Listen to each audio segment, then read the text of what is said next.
Then here are some of the models that they came up with. This one is Eat Cleaner Food. This one was storm drains, how to keep litter out of the storm drain. And this group, as you can see, hasn't gone too far, but that's because they were really playing with the materials.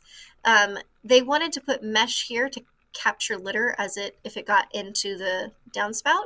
And then they poured water in it because they wanted to see where the water was going, where they thought the pipe needed to go.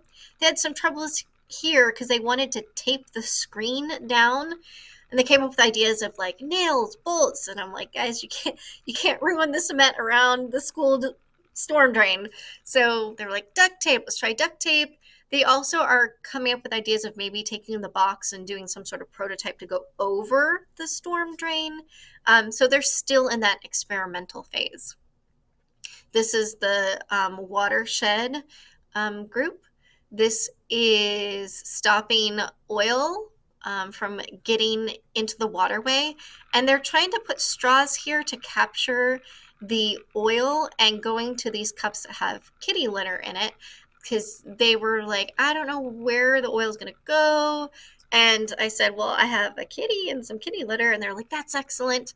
And they took off in that direction. This group is Stop Destroying Nature. So this is the soil erosion model that they chose. I skipped one. Which one did I skip? Oh, this one. So on this particular group, I found it really fascinating about my students and the background knowledge that they use to problem solve. So they wanted to make rain and they had tubing, and I had one friend put the tubing into the water bottle and hold it up and create a siphon to move the water from the water bottle down above there, and made it rain on their model. And I was like, wow, that's so interesting. How did you come up with that? And he said, well, sometimes when I was little, I'd put my cup of juice on top of the table and I'd put together all of these straws and I would sit under the table and drink my juice from the bottom of the table. And I'm like, oh, that's so interesting. That's so amazing. I didn't think about that.